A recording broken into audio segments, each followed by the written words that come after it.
La veille de Noël, les jumelles muettes du millionnaire prononcèrent leurs premiers mots depuis 2 ans et appelèrent la nounou « Maman », Bordeaux, France. Élise Moreau n'a plus que 3 heures avant de quitter pour toujours le manoir des Dumas. Après 2 années passées à s'occuper des jumelles Camille et Zoé, son contrat prend fin aujourd'hui, la veille de Noël. Sa valise est prête. Son avenir à Marseille l'attend. Mais il y a un problème. Elle est tombée amoureuse de ses enfants silencieux. Depuis l'accident qui a coûté la vie à leur mère, les jumelles de 4 ans n'ont pas prononcé un seul mot. Mutisme sélectif, ont dit les médecins. Un traumatisme profond. Julien Dumas, leur père veuf et chef d'entreprise obsédé par le travail, n'arrive même plus à regarder ses filles sans voir le fantôme de son épouse disparue. Il essaie, Dieu sait qu'il essaie, mais il y a entre eux un abîme qu'il ne sait pas comment franchir. Élise est devenue ce pont, la seule personne qui comprend le silence des filles, la seule qui les fait sourire, la seule présence maternelle qu'elles aient connue. Mais rester signifierait renoncer à ses rêves, signifierait s'attacher encore davantage à des enfants qui ne sont pas les siens, signifierait admettre qu'elle est amoureuse de ce patron distant qui n'a jamais remarqué la façon dont elle le regarde. Alors elle part, ou du moins, elle essaie, car au moment où Élise saisit sa valise et se dirige vers la porte, Camille et Zoé font l'impensable. Elles ouvrent la bouche. Après 730 jours de silence absolu, elle parle. Et le premier mot qu'elle prononce, entre larmes et désespoir, est « Maman, ne pars pas, maman ». Julien se fige, pâle comme un fantôme. Les premiers mots de ses filles en 2 ans, et elles appellent une autre femme « maman ». Élise est maintenant agenouillée sur le sol, les jumelles agrippées à elle, sanglotant des mots hésitants et désespérés.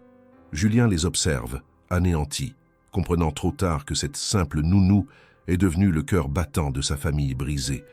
Et une question flotte dans l'air glacé de ce matin de Noël. Élise va-t-elle partir et briser les seules voix que ses filles viennent de retrouver? Ou va-t-elle rester et risquer son cœur pour une famille qui ne sera peut-être jamais vraiment la sienne? L'horloge indique 9h47. Son train part à 11h30 et Noël ne sera plus jamais silencieux. Le brouillard matinal enveloppait la vallée de la Garonne comme un voile de soie grise, adoucissant les contours des vignobles qui s'étendaient à perte de vue autour de la propriété des Dumas. Élise Moreau observait ce paysage depuis la fenêtre de sa chambre au 2e étage, une tasse de café fumant entre les mains.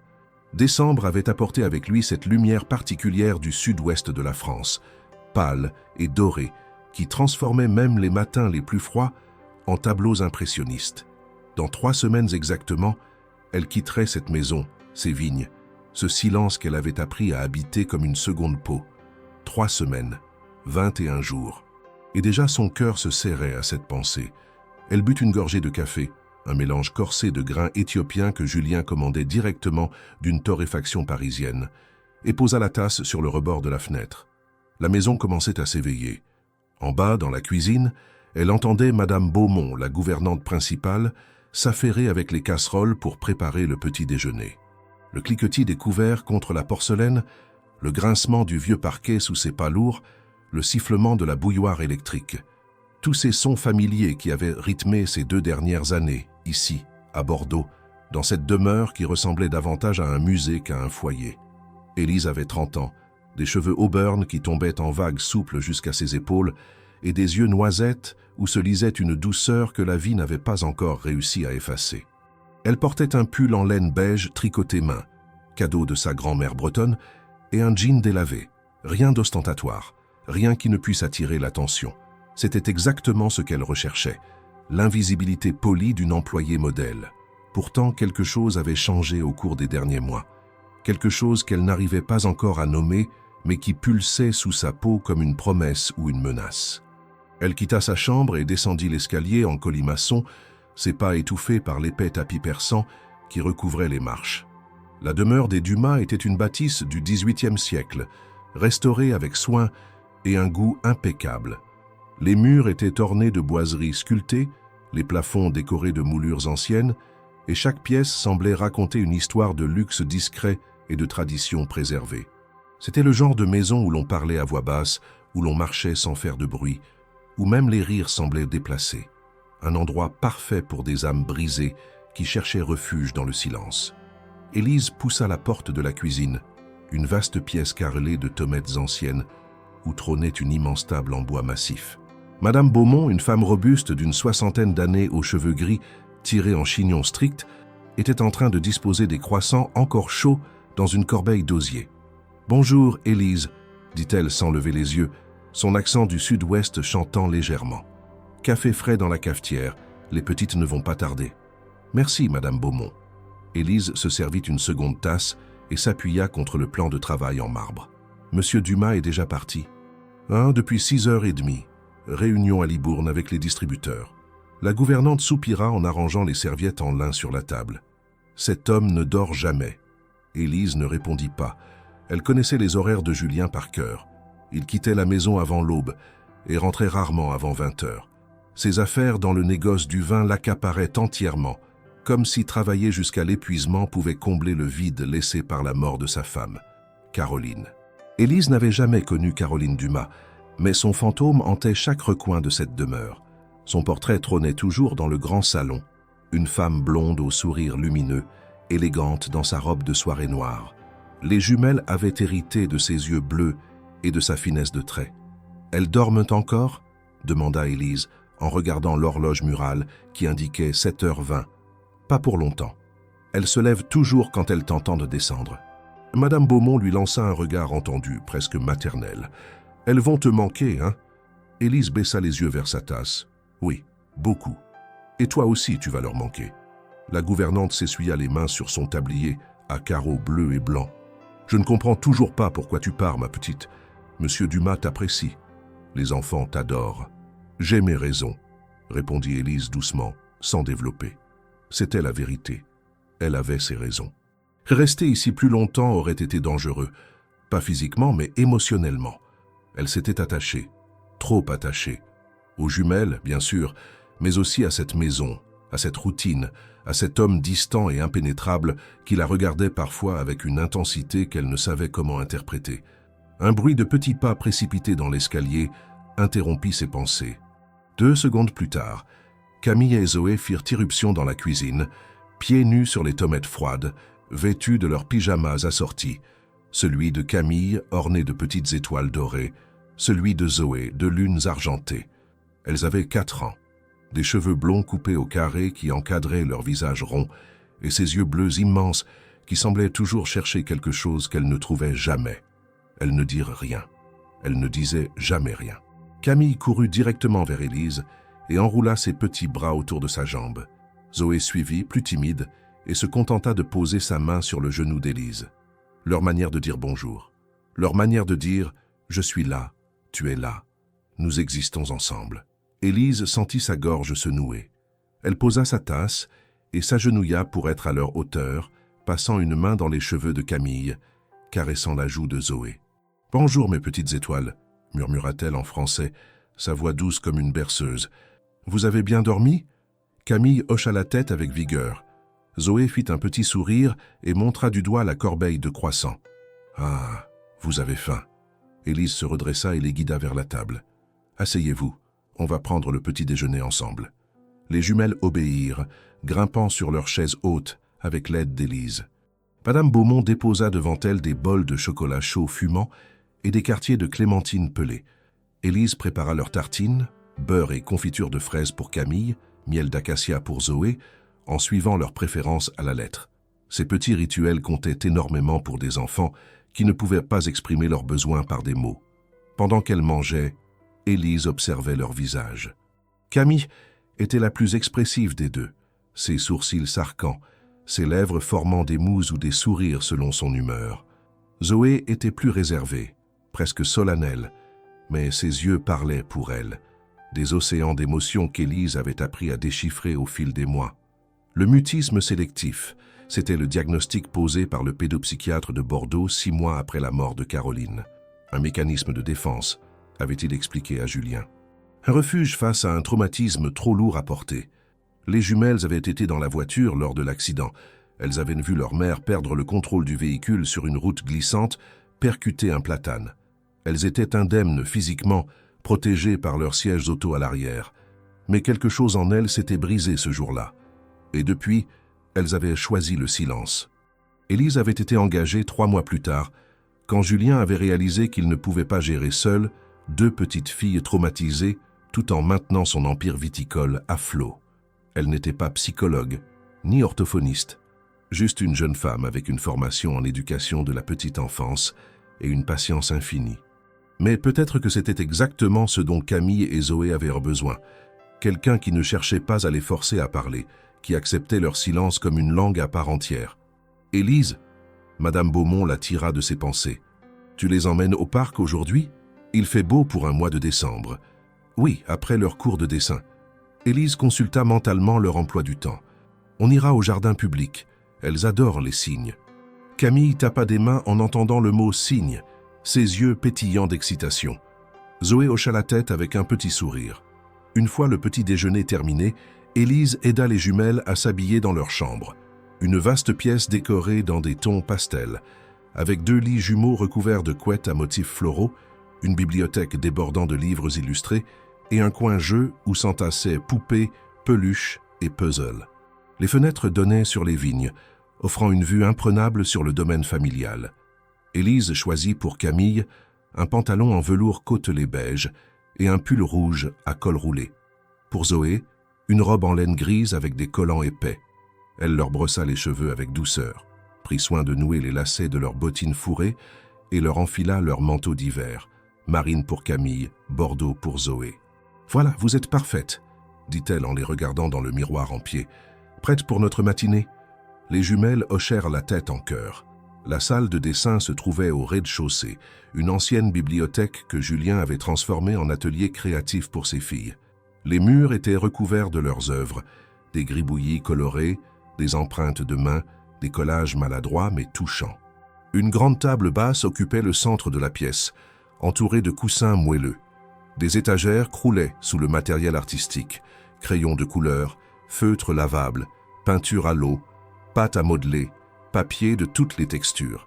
Élise avait découvert rapidement que le dessin était le principal moyen d'expression des jumelles. Elles communiquaient par images, racontaient leurs rêves et leurs peurs à travers des traits maladroits mais sincères. C'était leur manière de parler sans mots.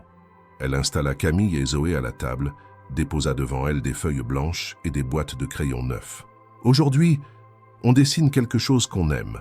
D'accord ?» Camille attrapa immédiatement un crayon rose et commença à gribouiller avec application. Zoé hésita, puis choisit un bleu pâle et traça lentement des formes rondes sur sa feuille. Élise s'assit à côté d'elle et sortit son propre carnet de croquis, un vieux cahier Moleskine usé où elle dessinait depuis des années. Elle esquissa le profil de Camille, concentrée sur son dessin, la langue légèrement tirée dans un effort de concentration. Ces moments étaient précieux, ces moments de complicité silencieuse où elles existaient simplement ensemble, sans attente, sans pression.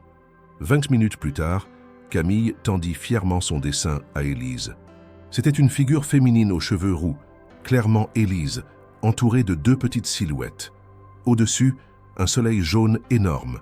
En bas, des fleurs multicolores. « C'est magnifique, ma chérie, » dit Élise, la gorge serrée. « On dirait que nous sommes dans un jardin. » Camille sourit et tapota le dessin, puis montra Élise du doigt, puis elle-même et sa sœur.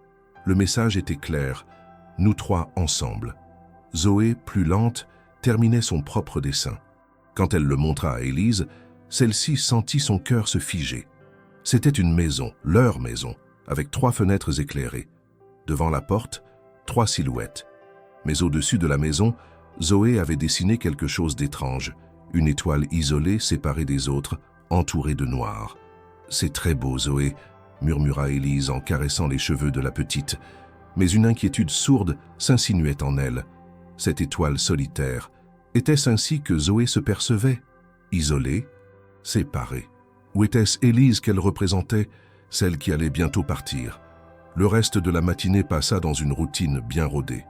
Après le dessin, elles enfilèrent leurs manteaux et sortirent dans le jardin de la propriété pour ramasser des feuilles mortes et des pommes de pin, matériaux pour leur futur bricolage de Noël. Le froid était vif mais sec, le ciel d'un bleu cristallin. Les vignes dénudées s'étendaient en rangées parfaites, leurs ceps taillés attendant patiemment le printemps. Camille courait entre les rangées en riant silencieusement, ses joues rougies par le froid. Zoé marchait à côté d'Élise, tenant fermement sa main, observant le paysage avec cette gravité étrange qui la caractérisait. « Tu sais, Zoé, dit Élise doucement, quand je serai à Marseille, je penserai à toi chaque jour, à toi et à ta sœur. » Zoé leva ses grands yeux bleus vers elle et Élise y lut une tristesse qu'aucun enfant de 4 ans ne devrait connaître. La petite serra sa main plus fort, comme pour l'empêcher de s'envoler. Elles déjeunèrent à 13 heures, soupe de légumes, gratin dauphinois et blanc de poulet rôti préparé par Madame Beaumont. Julien n'était toujours pas rentré. Son couvert était mis, comme toujours, mais sa chaise restait vide. Après le repas, Élise installa les jumelles pour leur sieste, les bordant dans leurs lits respectifs, leur lisant une histoire, Le Petit Prince de Saint-Exupéry, leur préféré, jusqu'à ce que leurs paupières deviennent lourdes. Elle resta assise entre leurs 2 lits, observant leur visage apaisé par le sommeil. Dans ces moments, elle ressemblait à n'importe quelle petite fille, innocente, sereine, comme si le traumatisme n'existait pas, comme si le silence n'était qu'un rêve. Mais Élise savait que ce n'était qu'une illusion. En milieu d'après-midi, elle emmena les jumelles au jardin public comme promis. C'était un magnifique parc à l'anglaise situé en plein cœur de Bordeaux, avec ses pelouses impeccables, ses arbres centenaires et surtout son étang où nageaient cygnes et canards. Les jumelles adoraient cet endroit. Camille aimait courir sur les allées gravillonnées, tandis que Zoé préférait s'asseoir au bord de l'eau et observer les oiseaux pendant des heures. Élise acheta un sachet de graines à la boutique du parc et elles s'installèrent sur un banc face à l'étang. Les jumelles jetèrent les graines aux canards avec des gestes précis, observant avec fascination les oiseaux se disputer la nourriture. « Attention, pas trop vite !» dit Élise en souriant. « Laissez-leur le temps de manger. » Camille éclata d'un rire silencieux quand un canard particulièrement audacieux s'approcha de ses pieds. Zoé tendit la main et caressa délicatement les plumes d'un cygne qui s'était aventuré près du bord. C'était un moment parfait, un de ces instants suspendus où tout semblait en équilibre, où le bonheur était simple et accessible. Puis Élise aperçut une femme sur le banc voisin, une jeune mère avec un bébé dans une poussette et un bambin qui courait autour d'elle en criant joyeusement. La femme riait, rattrapait son fils, le faisait tournoyer dans les airs. Une scène banale, quotidienne. Et Élise sentit une douleur sourde se loger dans sa poitrine. Elle ne serait jamais cette femme. Elle ne serait jamais la mère de Camille et Zoé. Elle était juste leur nounou, une employée, quelqu'un de temporaire dans leur vie. Dans 3 semaines, elle partirait et quelqu'un d'autre prendrait sa place. Les jumelles finiraient par oublier son visage, sa voix, la façon dont elles nouaient leurs lacets. Non, c'était un mensonge qu'elles se racontaient pour se protéger. Les jumelles ne l'oublieraient pas, et c'était précisément le problème. Elles rentrèrent à la maison en fin d'après-midi, juste au moment où le soleil déclinait derrière les toits de Bordeaux, teintant le ciel de rose et d'orange. La température avait chuté et Élise pressa le pas, tenant fermement les mains des jumelles. En poussant la lourde porte d'entrée, elle fut surprise de trouver des lumières allumées dans le salon. Julien était-il rentré plus tôt? Elle aida les jumelles à retirer leurs manteaux et leurs bottines, puis les conduisit vers le salon. Julien Dumas se tenait debout près de la cheminée, encore vêtu de son costume 3 pièces anthracite, une coupe de vin rouge à la main. Il avait 35 ans, des cheveux noirs légèrement grisonnants aux tempes, des traits ciselés qui auraient pu appartenir à un acteur de cinéma, et ses yeux gris-vert qui semblaient toujours observer le monde avec une distance calculée. « Bonsoir », dit-il sans sourire, son regard glissant brièvement sur Élise avant de se poser sur ses filles. « Bonsoir, monsieur Dumas », répondit Élise poliment, ignorant le frisson qui parcourait sa nuque chaque fois qu'il la regardait ainsi. Camille et Zoé hésitèrent, puis s'approchèrent timidement de leur père. Il se pencha maladroitement et posa une main sur la tête de chacune d'elles. « Vous vous êtes bien amusés ?» demanda-t-il, sa voix grave légèrement teintée d'accent bordelais. Les jumelles hochèrent la tête mais gardèrent leur distance. Élise observa la scène avec un pincement au cœur. Julien essayait. Il essayait vraiment. Mais il y avait un fossé entre lui et ses filles, un gouffre qu'il ne savait pas comment franchir. « Elles ont dessiné ce matin », dit Élise pour briser le silence. « Camille a fait un très joli portrait de famille. »« Ah ?» Julien but une gorgée de vin. « J'aimerais voir ça. Elles vous le montreront après le dîner. » Élise posa une main sur l'épaule de Zoé. « Il faut d'abord qu'elle se lave les mains et change de vêtements. » Bien sûr.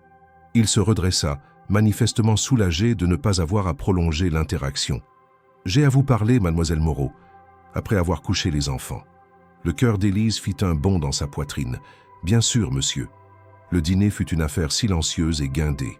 Julien mangeait mécaniquement, le regard perdu dans le vide. Les jumelles picoraient leur purée de carottes et leurs boulettes de viande. Élise faisait la conversation pour combler le vide, parlant de la météo, des préparatifs de Noël, de tout et de rien. Julien répondait par monosyllabes.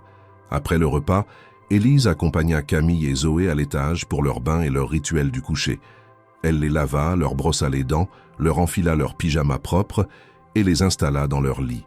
Elle leur lut 2 histoires, Babar et Boucle d'or, jusqu'à ce que leurs paupières se ferment. Avant de quitter la chambre, elle embrassa leur front et murmura « Je vous aime, mes étoiles, faites de beaux rêves ». Puis elle descendit retrouver Julien. Il l'attendait dans son bureau, une pièce lambrissée de chênes sombres, aux murs couverts de livres anciens et de cartes viticoles encadrées. Un feu crépitait dans la cheminée. L'odeur du vin et du tabac flottait dans l'air. « Asseyez-vous, je vous prie », dit-il en désignant un fauteuil en cuir près de la cheminée.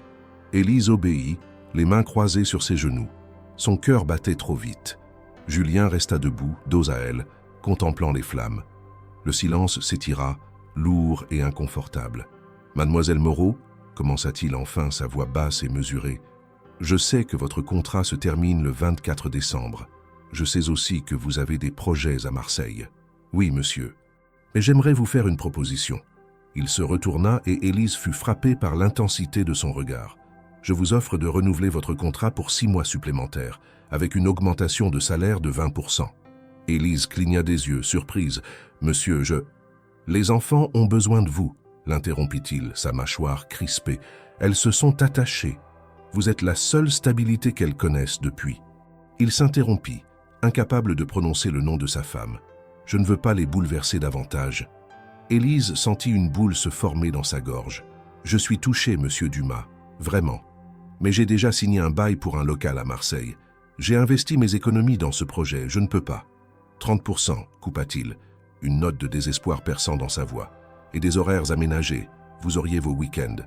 Ce n'est pas une question d'argent. » Élise se leva, cherchant ses mots. « Je dois vivre ma propre vie, monsieur. Je ne peux pas rester ici éternellement. » Le visage de Julien se referma comme un livre qu'on claque. « Bien sûr. Pardonnez-moi. C'était déplacé de ma part. »« Non, ce n'est pas. » Élise s'approcha d'un pas, puis se ravisa. « Vos filles sont extraordinaires. Ces 2 années ont été... » Sa voix se brisa légèrement. « Mais je ne peux pas rester. » Julien hocha la tête, le visage de marbre. « Je comprends. J'ai déjà engagé une remplaçante. Elle commencera après les fêtes. Madame Amélie Dubois, une professionnelle très qualifiée. » Élise sentit une pointe de jalousie irrationnelle. Une autre femme allait prendre sa place. Une autre femme allait border Camille et Zoé, leur lire des histoires, sécher leurs larmes silencieuses. « C'est bien, » dit-elle d'une voix blanche. « Vous pouvez disposer. » Julien lui tourna le dos, retournant à la contemplation des flammes. Élise quitta le bureau le cœur lourd. Dans le couloir sombre, elle s'appuya contre le mur et ferma les yeux. 3 semaines. Elle tiendrait 3 semaines. Et puis elle partirait. Elle le devait, pour son propre bien, et peut-être aussi pour le leur. Mais alors qu'elle remontait dans sa chambre, elle ne put s'empêcher de penser au dessin des jumelles, à cette étoile solitaire dans le ciel noir, à ces 3 silhouettes devant la maison. Et elle se demanda si elle faisait vraiment le bon choix. Les jours suivants s'écoulèrent dans une atmosphère tendue, comme si la maison elle-même retenait son souffle. Élise continuait ses tâches avec son professionnalisme habituel, réveiller les jumelles, préparer leurs repas, organiser leurs activités. Mais quelque chose avait changé. Une fêlure invisible s'était ouverte dans la routine parfaitement huilée de la demeure des Dumas. Julien évitait Élise. Il partait encore plus tôt le matin, rentrait encore plus tard le soir. Quand leurs chemins se croisaient, il la saluait d'un hochement de tête distant avant de disparaître dans son bureau ou sa chambre. Madame Beaumont avait remarqué la tension et fronçait les sourcils d'un air réprobateur, mais elle ne disait rien. Ce n'était pas son rôle de commenter les états d'âme des maîtres de maison. Camille et Zoé, elles, sentèrent que quelque chose n'allait pas. Les enfants ont cette capacité étrange à percevoir les courants émotionnels invisibles qui traversent les adultes. Elle devenait plus collante, refusait de quitter Élise, ne serait-ce qu'une minute. Camille pleurait silencieusement quand Élise devait s'absenter pour faire des courses. Zoé la suivait partout comme une ombre, ses petits doigts agrippés au pull d'Élise. Le lundi suivant leur conversation, Julien annonça qu'Amélie Dubois viendrait passer quelques jours à la maison avant Noël pour faciliter la transition. Élise acquiesça poliment, mais son estomac se noua. Amélie arriva un mercredi matin, au volant d'une Peugeot noire immaculée. C'était une femme d'une quarantaine d'années, grande et mince, aux cheveux châtains tirés en un chignon impeccable. Elle portait un tailleur-pantalon beige et des escarpins vernis. Tout en elle respirait l'efficacité professionnelle et la rigueur. « Bonjour », dit-elle en serrant fermement la main d'Élise, son sourire poli ne montant pas jusqu'à ses yeux noisettes. « Amélie Dubois, ravie de faire votre connaissance. Élise Moreau, bienvenue. » Élise s'efforça de sourire, mais elle sentait déjà qu'elle n'aimerait pas cette femme. Julien fit les présentations officielles dans le grand salon. Les jumelles se tenaient derrière Élise, Camille agrippant sa main, Zoé cachée derrière ses jambes. « Camille, Zoé, » dit Julien d'une voix qu'il voulait encourageante. « Voici Madame Dubois. Elle va travailler avec Mademoiselle Moreau pendant quelques jours et ensuite, elle s'occupera de vous. » Amélie s'agenouilla, son sourire professionnel toujours en place. « Bonjour les filles. Je suis très heureuse de vous rencontrer. Nous allons passer de merveilleux moments ensemble. » Camille et Zoé ne bougèrent pas. Elles fixaient Amélie avec des yeux ronds, méfiantes. « Elles sont timides, » expliqua Élise doucement. « Il leur faut du temps pour s'habituer aux nouvelles personnes. »« Je comprends parfaitement, » répondit Amélie en se relevant, ses genoux craquant légèrement. « J'ai 20 ans d'expérience avec des enfants à besoins spécifiques. La patience est ma spécialité. » Quelque chose dans sa voix, cette assurance un peu condescendante, fit grincer Élise. Mais elle ne dit rien. La première journée fut un désastre. Amélie voulait tout faire correctement. Elle critiqua la façon dont Élise laissait les jumelles manger avec les doigts. Il faut leur apprendre les bonnes manières dès le plus jeune âge. La manière dont elle les laissait dessiner librement, il faut structurer leurs activités créatives, et même le fait qu'Élise s'asseyait par terre avec elle pour jouer. Ce n'est pas une posture professionnelle. Élise serra les dents et ne répondit pas. Elle n'avait que 2 semaines à tenir. Mais les jumelles, elles, réagirent immédiatement. Camille refusa de manger quand Amélie essaya de la forcer à utiliser une fourchette. Zoé se mit à pleurer quand Amélie tenta de l'éloigner d'Élise pour créer de l'attachement. Le soir, Julien trouva Élise assise dans la cuisine, une tasse de thé refroidissant entre ses mains. « Comment s'est passée la journée ?»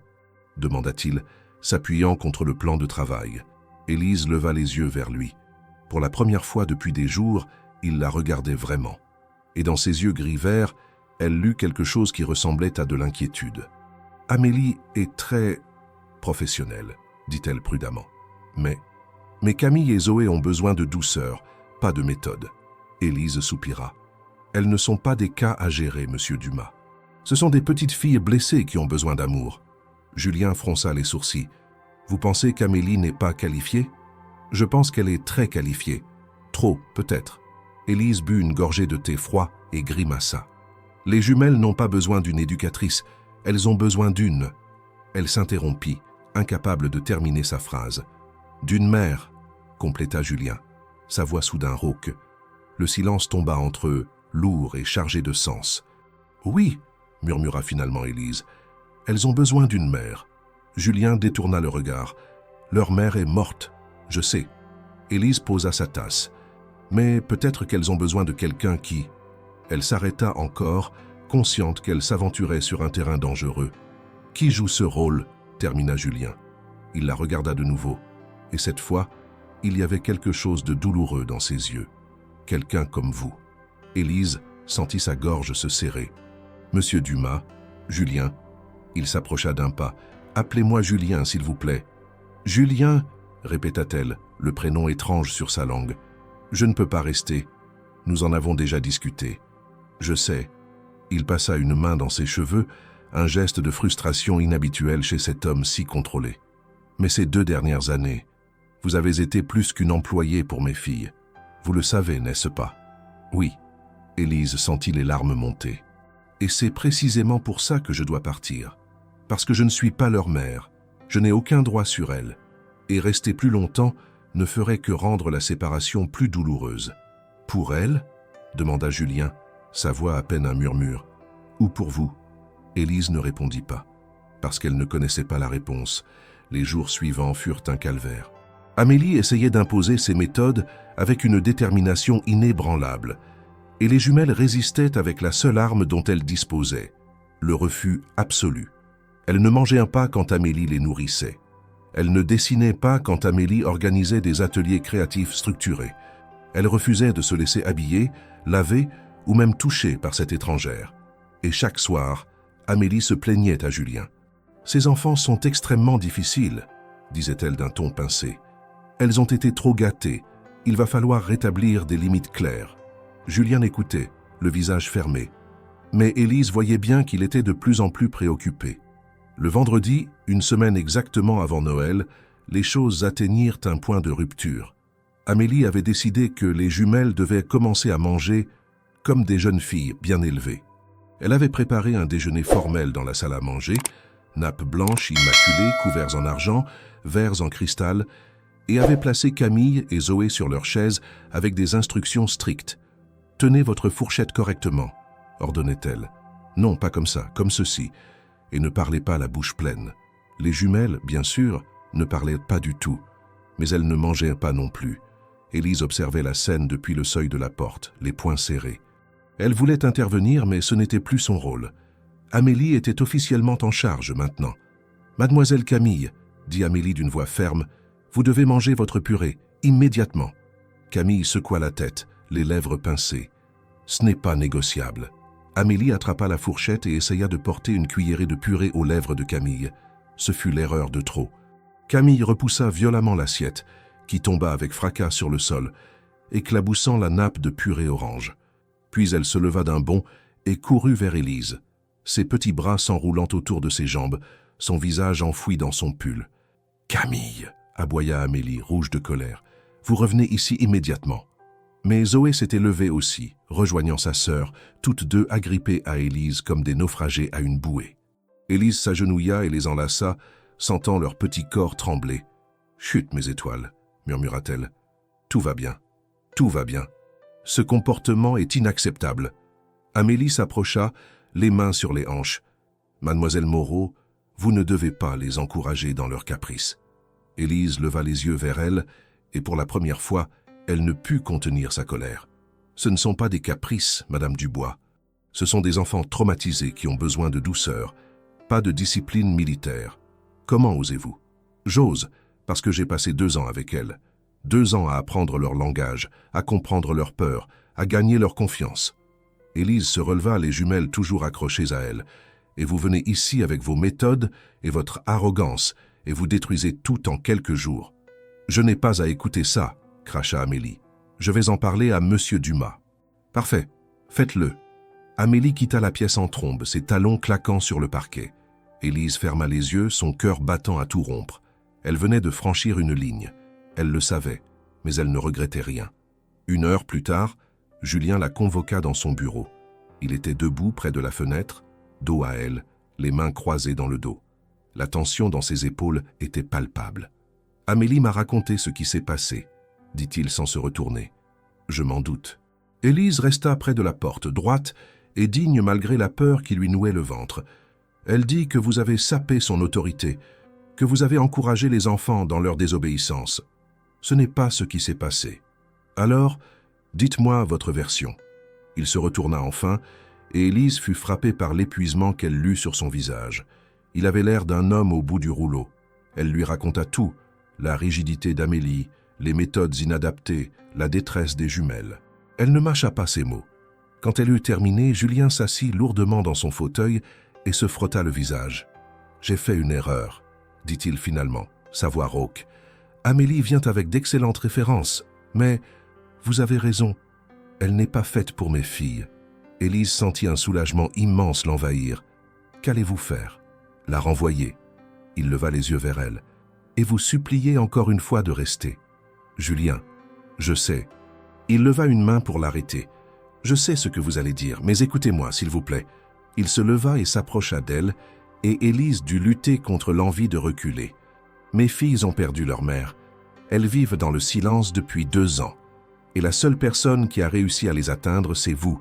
La seule personne qui les fait sourire, qui les fait se sentir en sécurité, c'est vous.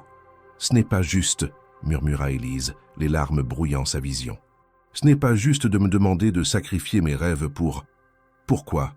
Il était si proche maintenant qu'elle pouvait sentir son eau de Cologne, un mélange de cèdre et d'agrumes.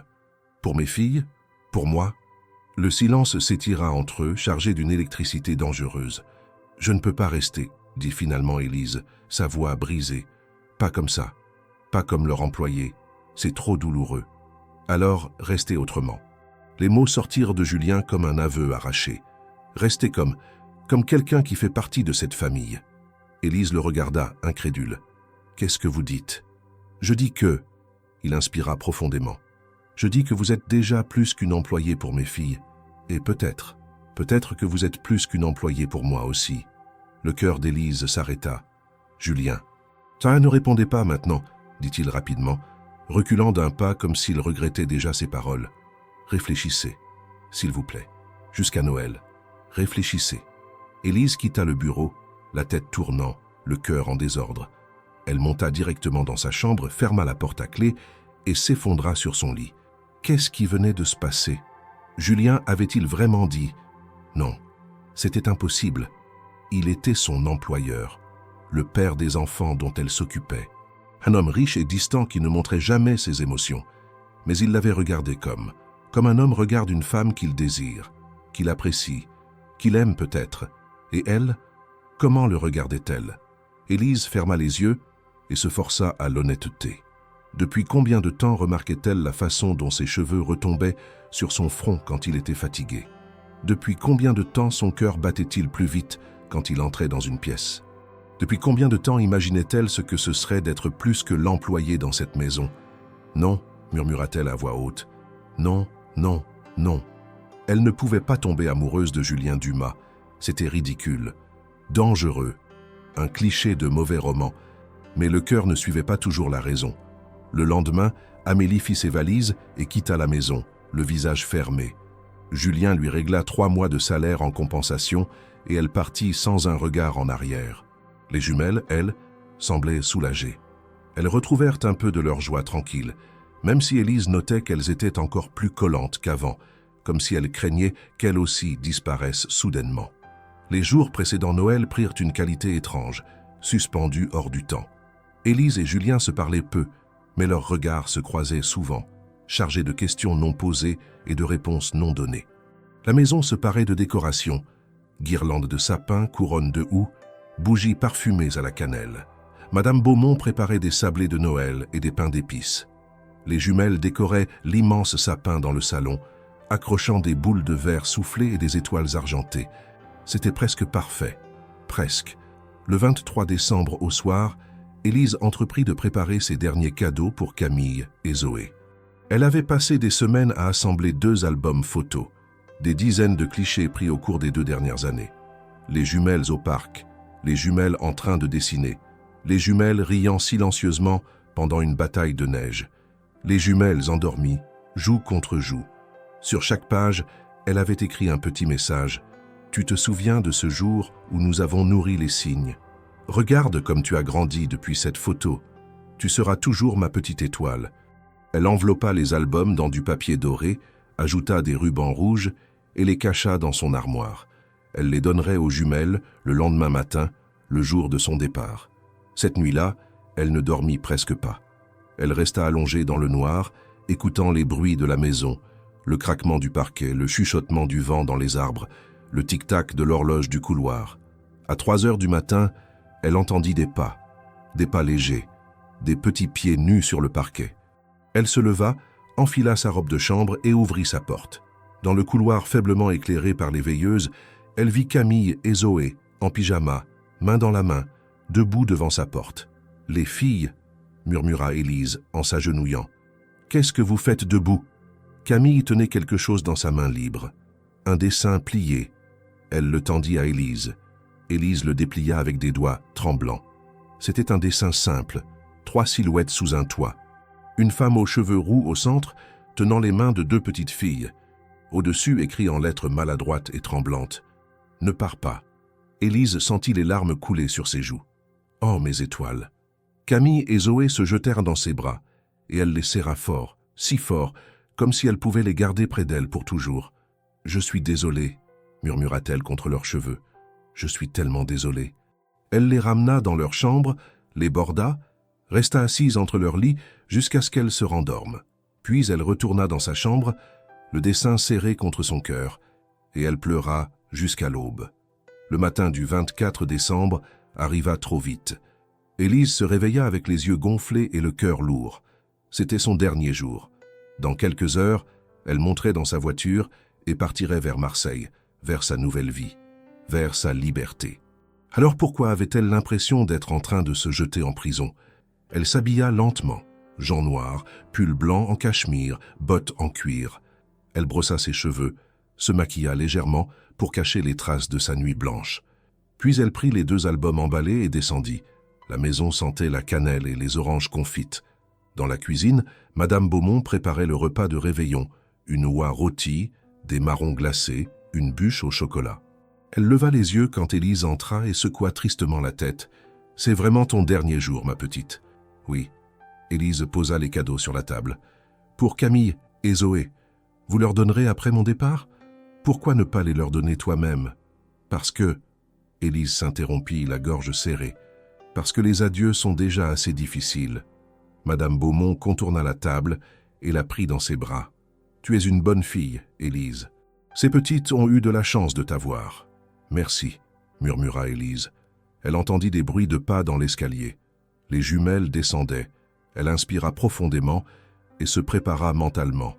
Camille et Zoé firent irruption dans la cuisine, déjà habillées de leurs robes de Noël, rouge pour Camille, verte pour Zoé. Elles s'arrêtèrent net en voyant Élise, leur regard tombant immédiatement sur la valise posée près de la porte d'entrée. Le silence qui suivit fut assourdissant. Élise s'agenouilla et ouvrit les bras. « Venez, mes étoiles !» Les jumelles s'approchèrent lentement, comme si elles marchaient vers l'échafaud. Quand elles furent dans ses bras, Élise les serra contre elle, respirant leur odeur de shampoing à la fraise et de savon doux. « Je veux que vous sachiez quelque chose, dit-elle, sa voix tremblante. Je veux que vous sachiez que ces 2 années ont été les plus belles de ma vie. Vous êtes des petites filles extraordinaires, intelligentes, gentilles, courageuses. Et peu importe où je serai, vous serez toujours dans mon cœur. Toujours. » Camille enfonça son visage dans le cou d'Élise. Zoé serrait sa main si fort que ça faisait mal. « Je vous ai fait des cadeaux, » continua Élise. « Madame Beaumont vous les donnera. Ce sont des albums avec nos photos, pour que vous n'oubliez jamais tous les beaux moments qu'on a passés ensemble. » Elle les embrassa sur le front, se redressa avant que son courage ne l'abandonne complètement. « Il faut que j'y aille maintenant. » C'est à ce moment que Julien entra dans la cuisine. Il était habillé de manière décontractée. Pantalon en toile, pull en laine noire. Mais son visage était grave. « Élise, » dit-il simplement. Elle hocha la tête, incapable de parler. Il s'approcha, et pendant un instant fou, elle crut qu'il allait la prendre dans ses bras. Mais il se contenta de tendre la main.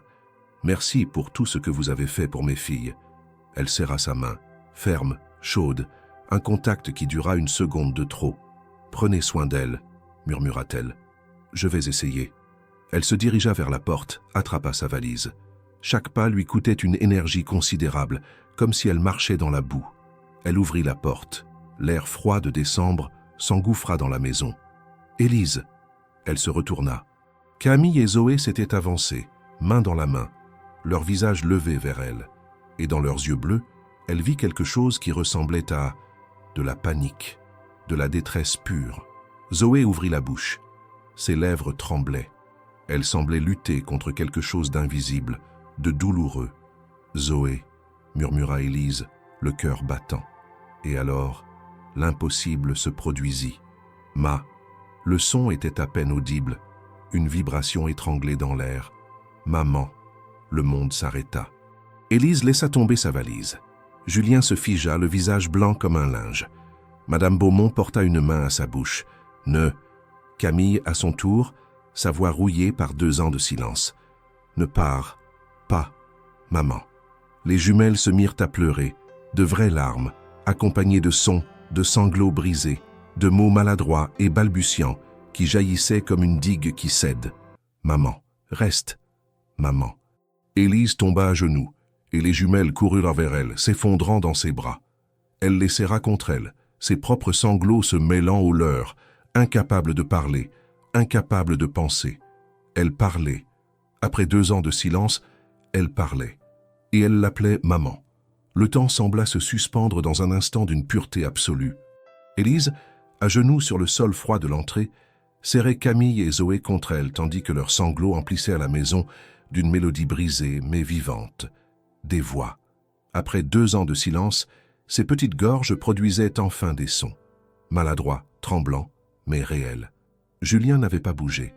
Il se tenait près de la porte de la cuisine, une main agrippée au chambranle, comme s'il avait besoin de se raccrocher à quelque chose de solide pour ne pas s'effondrer. Son visage, habituellement si maîtrisé, si impénétrable, était ravagé par une succession d'émotions qu'il ne savait plus contrôler. Choc, incrédulité, espoir, douleur. Madame Beaumont pleurait silencieusement, un torchon pressé contre sa bouche, ses épaules secouées de soubresauts. « Maman, reste !» Camille répétait ces mots comme une litanie, son petit poing agrippant le pull d'Élise avec une force désespérée. Zoé, elle, avait enfoui son visage dans le cou d'Élise et murmurait des bribes incompréhensibles, entrecoupées de hoquets. « S'il te plaît, pas partir. On a besoin. » Élise ne pouvait plus respirer. Son cœur cognait si fort dans sa poitrine qu'elle avait l'impression qu'il allait exploser. Elle caressa les cheveux des jumelles, les berçant doucement, tentant de les apaiser, alors qu'elle-même était au bord de l'effondrement. « Chut, mes étoiles !» murmura-t-elle d'une voix brisée. « Chut, je suis là, je suis là. » Mais était-elle vraiment là? Devait-elle être là? Julien s'approcha enfin, se laissant tomber à genoux à côté d'elle. Pour la première fois depuis qu'Élise le connaissait, il semblait totalement désarmé, vulnérable. Ses mains tremblèrent légèrement quand il les tendit vers ses filles, mais Camille et Zoé restèrent cramponnées à Élise, comme si lâcher prise signifiait la perdre pour toujours. « Camille, Zoé, » dit Julien, sa voix rauque et étranglée. « Mes petites. » Zoé tourna légèrement la tête vers son père, ses yeux bleus noyés de larmes. « Papa. » Le mot sortit dans un souffle, hésitant mais présent. « Papa, elle peut pas partir. » Julien ferma les yeux, une unique larme roulant sur sa joue. Élise ne l'avait jamais vue pleurer. Jamais. « Je sais, ma puce, » murmura-t-il. « Je sais. » Le silence retomba, mais ce n'était plus le même silence. Ce n'était plus ce vide oppressant qui avait habité la maison pendant 2 ans. C'était un silence chargé de possibilités, de paroles qui cherchaient encore leur chemin. Élise regarda Julien par-dessus les têtes blondes des jumelles. Leurs regards se croisèrent, et dans les yeux gris-vert de cet homme, elle lut une supplication muette, une question qu'il n'osait pas formuler à voix haute. « Reste. » Madame Beaumont s'approcha doucement et posa une main sur l'épaule d'Élise. « Viens, ma petite, viens t'asseoir. Tu ne peux pas rester par terre comme ça. » Élise hocha la tête, et avec l'aide de Julien, elle se releva, les jumelles toujours accrochées à elle. Ils se dirigèrent vers le salon, cette vaste pièce aux murs lambrissés où trônait l'immense sapin de Noël. La cheminée crépitait, projetant des ombres dansantes sur les décorations dorées et argentées. Élise s'assit sur le canapé en velours bleu, Camille sur ses genoux, Zoé blottie contre son flanc. Julien prit place dans le fauteuil en face, les coudes sur les genoux, le visage enfoui dans ses mains. Pendant de longues minutes, personne ne parla. On n'entendait que le crépitement du feu, le tic-tac de la pendule ancienne et les respirations saccadées des jumelles qui commençaient enfin à se calmer. « Comment ?» La voix de Julien se brisa. Il releva la tête et Élise vit qu'il avait vieilli de 10 ans en quelques minutes. Comment est-ce arrivé? Élise secoua la tête tout aussi bouleversée. « Je ne sais pas, les traumatismes. Ils ne suivent pas de règles logiques. Peut-être que la perspective de me perdre a été le déclic. » Le déclic, répéta Julien amèrement. 2 ans. 2 ans de thérapie, de consultation, de méthode. Essai. Il s'interrompit, incapable de finir. « C'est l'amour, » compléta doucement Élise. « C'est toujours l'amour qui guérit. » Camille leva son visage vers Élise. Ses yeux étaient rouges et gonflés, mais il y avait dans son regard une clarté nouvelle. « Tu restes ?» Sa voix était enrouée, les mots sortant avec difficulté, mais ils étaient de là. Élise sentit sa gorge se nouer. « S'il te plaît. » ajouta Zoé, sa petite main agrippant celle d'Élise. On veut que tu sois notre maman. Le mot résonna dans le silence comme un coup de tonnerre. Maman, pas nounou, pas mademoiselle Moreau, maman. Julien se redressa brusquement. Les filles, vous ne pouvez pas. Il s'arrêta, passant une main dans ses cheveux. Élise a sa propre vie, ses propres projets. Elle ne peut pas tout abandonner pour vous? Élise le coupa, sa voix plus dure qu'elle ne l'aurait voulu. C'est ça que vous alliez dire? Leurs regards se heurtèrent, chargés de tout ce qui n'avait jamais été dit entre eux. Vous ne me devez rien, dit Julien fermement. Vous avez fait bien plus que ce qui était attendu de vous. Vous avez donné à mes filles 2 années de votre vie. Vous leur avez offert de la stabilité, de l'amour, de la patience quand j'étais. Il serra les mâchoires. Quand j'étais incapable d'être le père dont elles avaient besoin.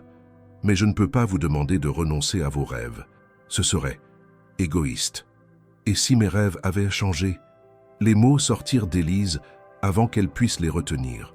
Julien la regarda, figé. Et si? Élise inspira profondément. Et si ce que je veux maintenant n'est plus un atelier à Marseille, mais ça? Vous? Elle? Le silence qui suivit fut étourdissant. Madame Beaumont, qui était restée discrètement près de la porte, toussota doucement. Je vais préparer du chocolat chaud. Et je crois que vous avez tous besoin de parler. Vraiment parler. Elle quitta la pièce, refermant la porte derrière elle. Élise détacha doucement Camille de ses genoux et se leva. Elle devait bouger, marcher, mettre de l'ordre dans le chaos de ses pensées. Elle s'approcha de la fenêtre donnant sur les vignes. Le brouillard s'était levé, révélant un paysage d'hiver austère mais magnifique. Le ciel était d'un blanc laiteux, la terre brune et nue, les ceps alignés comme des soldats attendant le printemps. Quand j'ai accepté ce poste il y a 2 ans, dit-elle sans se retourner, je cherchais juste un emploi stable. Quelque chose pour économiser et réaliser mon rêve d'indépendance. Je ne voulais pas m'attacher. Surtout pas à des enfants qui n'étaient pas les miens. Elle entendit Julien bouger derrière elle, mais il ne dit rien. Mais Camille et Zoé, elles sont entrées dans mon cœur sans que je m'en rende compte. Petit à petit, jour après jour, elles sont devenues tout. Sa voix se brisa légèrement.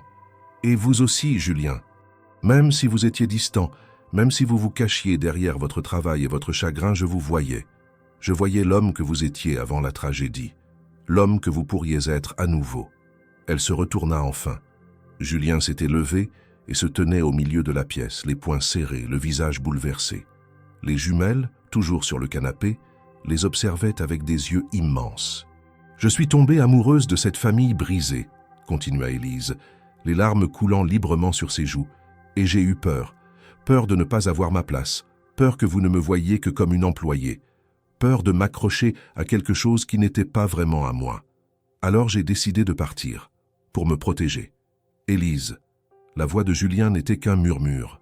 Mais maintenant, je réalise que je ne peux pas partir. Pas après ça.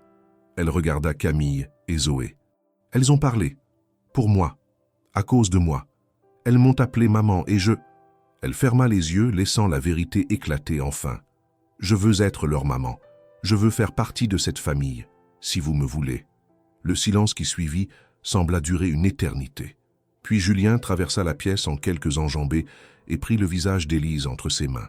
Son regard était intense, brûlant. « Si je vous veux » répéta-t-il d'une voix rauque. « Élise, je n'ai pensé qu'à ça depuis des mois, mais je ne savais pas comment. Je ne savais pas si vous... » Il secoua la tête. « Je suis veuf. J'ai 2 enfants traumatisés. Je suis émotionnellement fermé et probablement impossible à vivre. Pourquoi voudriez-vous de moi ?»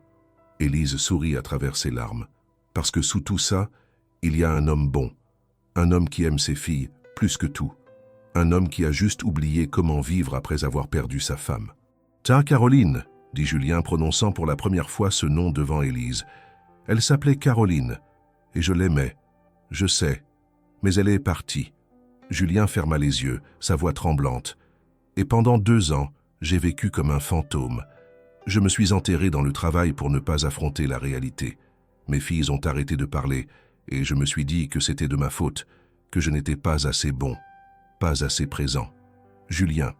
Et puis vous êtes arrivé. » Il rouvrit les yeux et Élise y lut une vulnérabilité qui lui coupa le souffle. « Vous avez apporté de la lumière dans cette maison, vous avez fait rire mes filles sans qu'elles aient besoin de mots. Vous les avez aimées comme si elles étaient les vôtres. Et moi, il inspira profondément. Moi, je suis tombé amoureux de la femme qui a sauvé ma famille. Élise sentit son cœur exploser dans sa poitrine. « Je t'aime, Élise, dit Julien, utilisant le tutoiement pour la première fois. Je t'aime et je veux que tu restes. Pas comme employée, comme celle que tu es déjà. Une mère pour mes filles. Et peut-être plus pour moi. » Avant qu'Élise puisse répondre, deux petites voix s'élevèrent depuis le canapé. « Oui !» s'exclama Camille, bondissant sur ses pieds. « Reste, maman. S'il te plaît, » ajouta Zoé, ses yeux brillants d'espoir. Élise éclata de rire à travers ses larmes. Elle se tourna vers les jumelles et leur tendit les bras. Camille et Zoé coururent vers elle, et cette fois, Julien les rejoignit. Ils s'enlacèrent tous les quatre, formant un cercle compact de bras et de cœurs réunis. « Oui !» murmura Élise contre les cheveux de Julien. « Oui, je reste. » Les jours qui suivirent, Noël furent étranges et merveilleux à la fois. Camille et Zoé ne parlaient pas constamment, loin de là. Mais leur voix résonnait de plus en plus souvent dans la maison. Des mots simples d'abord, oui, non, merci, j'ai faim. Puis des phrases courtes, je veux dessiner, c'est bon, je t'aime maman. Car c'était ainsi qu'elles appelaient Élise maintenant. Maman. Chaque fois qu'elle l'entendait, Élise sentait son cœur se gonfler d'une émotion si intense qu'elle en avait le vertige. Julien avait pris une décision radicale. Il réduirait ses heures de travail. Il engagerait un directeur adjoint pour gérer les opérations quotidiennes de son entreprise viticole. Il serait plus présent. Pour ses filles, pour Élise, pour lui-même. Les premiers jours furent maladroits. Julien ne savait pas vraiment comment interagir avec ses filles. Il les regardait avec une sorte d'émerveillement mêlé de culpabilité, comme s'il découvrait deux étrangères qui avaient toujours été là, mais qu'il n'avait jamais vraiment vues. Élise l'aidait doucement, patiemment.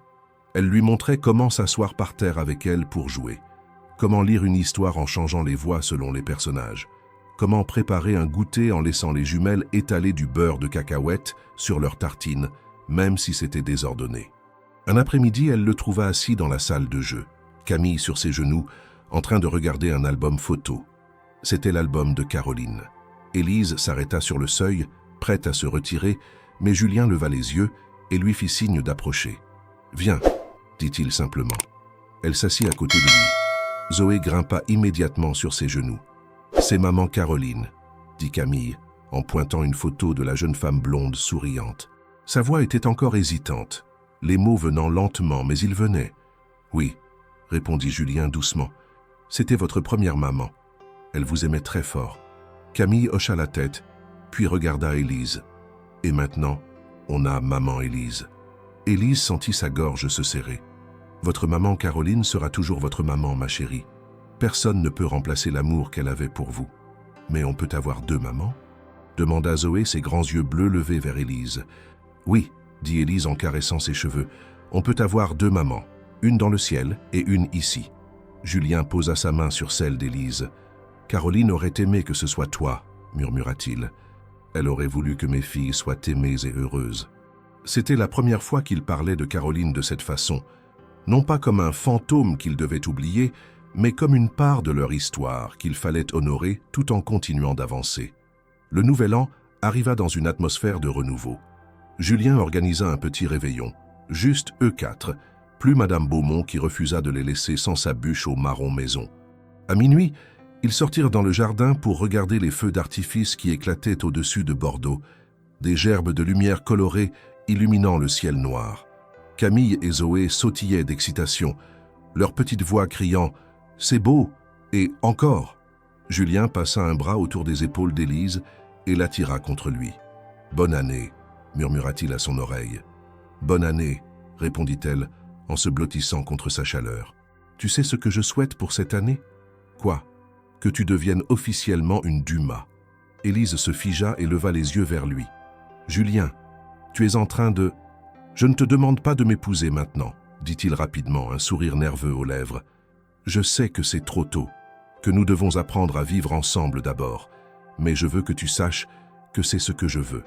À terme, toi, moi, les filles, une vraie famille, légale, officielle. » Élise sentit les larmes lui monter aux yeux. « C'est tout ce que je veux aussi. Il se pencha et l'embrassa, doucement d'abord, puis plus profondément, un baiser qui scellait une promesse. Derrière eux, Camille et Zoé poussèrent des petits cris ravis. « Papa embrasse maman !» s'exclama Camille. « C'est mignon !» ajouta Zoé. Élise et Julien éclatèrent de rire, leurs fronts pressés l'un contre l'autre. Les mois suivants ne furent pas faciles. Reconstruire une famille n'était pas un conte de fées. Il y eut des moments de frustration, de doute, de dispute même. Julien avait passé tellement d'années à fermer ses émotions qu'il lui fallait réapprendre à les exprimer. Élise devait trouver son équilibre entre être une figure maternelle et ne pas effacer le souvenir de Caroline. Les jumelles progressaient avec la parole, mais elles avaient encore des moments de régression, des jours où elles ne parlaient presque pas, retournant à leur silence protecteur quand le monde devenait trop intense. Ils consultèrent une thérapeute familiale, Madame Leclerc, une femme compétente et bienveillante qui les aida à naviguer cette transition délicate. Elle leur apprit à communiquer, à exprimer leurs besoins, à construire des rituels familiaux sains. Un soir, alors qu'Élise lisait une histoire aux jumelles avant de dormir, Zoé l'interrompit soudain. « Maman Élise ?»« Oui, ma puce ?»« Maman Caroline. Elle est contente qu'on t'ait ?» Élise sentit son cœur se serrer. Elle posa le livre et prit Zoé dans ses bras. « Je pense que oui. Je pense qu'elle veut que vous soyez heureuse et aimée. Et si je peux vous donner ça, alors oui, elle est contente. » Camille se blottit contre elle de l'autre côté. « On t'aime, maman Élise. Je vous aime aussi, mes étoiles, plus que tout au monde. » Cette nuit-là, alors qu'Élise rejoignait Julien dans leur chambre, elle avait emménagé dans la suite principale 2 semaines auparavant, après de longues discussions sur ce que cela signifiait pour les filles et pour eux. Elle le trouva debout près de la fenêtre, contemplant les vignes sous la lune. « À quoi penses-tu » demanda-t-elle en l'enlaçant par derrière. « À Caroline » répondit-il honnêtement. « Je pense à elle de moins en moins souvent maintenant, et je me sens coupable pour ça. Ce n'est pas mal d'avancer, Julien. Je sais. » Il se retourna et prit son visage entre ses mains. « Mais je veux que tu saches quelque chose, ce que je ressens pour toi. Ce n'est pas parce que tu remplaces Caroline, c'est parce que tu es Élise, toi, unique. Je sais. » Elle l'embrassa doucement. « Et c'est pour ça que ça fonctionne. » Le printemps arriva, apportant avec lui une explosion de vie. Les vignes se parèrent de jeunes feuilles vertes, les coquelicots envahirent les bords de route, et le soleil retrouva sa chaleur dorée. Élise avait trouvé un compromis pour son rêve d'atelier. Elle transforma une des dépendances de la propriété en studio d'art pour enfants. 2 fois par semaine, elle accueillait des petits groupes d'enfants du village pour des ateliers créatifs. Camille et Zoé adorèrent participer, fiers de montrer le studio de maman. Julien, vrai à sa promesse, passait désormais ses après-midi à la maison. Il apprenait à cuisiner avec Madame Beaumont, emmenait les jumelles en promenade dans les vignes, jouait avec elles dans le jardin. Un samedi après-midi de mai, alors qu'ils pique-niquaient tous les 4 au bord de la Garonne, Camille demanda soudain « Papa, est-ce que maman Élise va rester pour toujours ?» Julien échangea un regard avec Élise.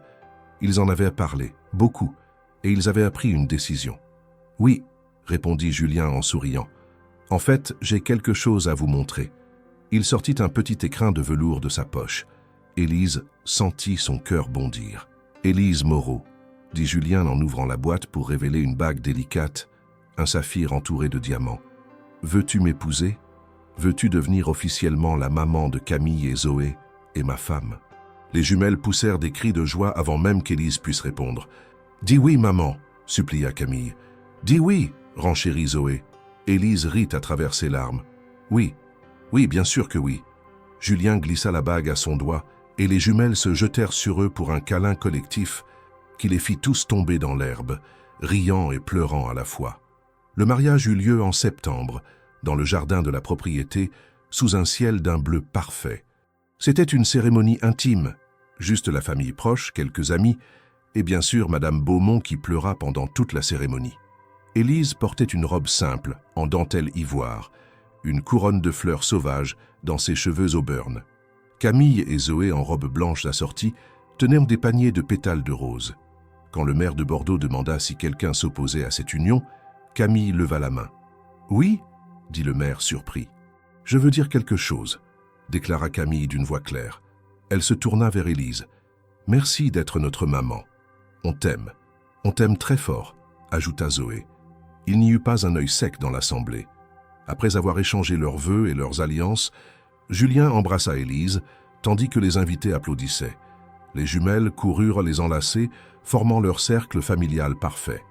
Le soir de Noël, un an après le jour où tout avait basculé, la famille Dumas se réunit dans le salon autour du sapin décoré. Camille et Zoé, maintenant 5 ans, bavardaient joyeusement en accrochant les dernières boules. Leur voix résonnait naturellement, sans hésitation, comme si le silence n'avait jamais existé. Élise, enceinte de 6 mois, était assise dans le canapé, ses mains posées sur son ventre arrondi. Julien était assis à côté d'elle, un bras autour de ses épaules. « Papa » appela Camille. « C'est vrai que le bébé va arriver bientôt ?»« Dans 3 mois, répondit Julien en souriant. « Ce sera un petit frère ou une petite sœur ?» demanda Zoé. « On ne sait pas encore, dit Élise. C'est une surprise. »« J'espère que c'est une sœur, déclara Camille. Comme ça on pourra jouer à 3. Et on lui apprendra à parler, ajouta Zoé avec sérieux, parce qu'on est des grandes maintenant. Élise et Julien échangèrent un regard ému. Oui, dit doucement Élise, vous êtes des grandes, et vous serez des grandes sœurs merveilleuses. Après que les jumelles furent couchées, Élise et Julien restèrent seuls dans le salon, la lumière du sapin projetant des ombres dansantes sur les murs. Tu te souviens de l'année dernière, murmura Julien, sa main sur le ventre d'Élise, quand tu allais partir. Comment pourrais-je oublier? Élise posa sa main sur la sienne. C'était le jour où tout a changé. Ça, le jour où mes filles m'ont retrouvé leur voix. Le jour où nous sommes devenus une famille. Julien l'embrassa tendrement.